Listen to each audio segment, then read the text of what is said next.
Hə, salam qardaş. Salam, Nə tərsən qadan qalım? Nə var, nə yox? Değerli izleyiciler, aziz kardeşlerim,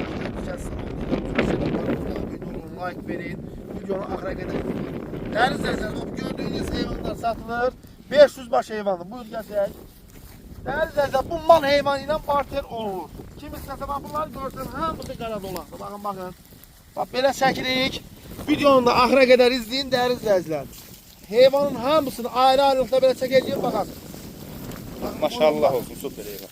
Bəli. 500 başlı gündə martın 19-u 20-si çəkilişimiz davam eləyir.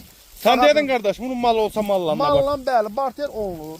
Malla, maşından barter olur. Bəli, malla barter olunur. Bir qapının məhsulu qiymətdəki münasib. Sən bunun 100 dənəsi balalıdır, eləmi? Yüzüdəki bala aldı, bəli.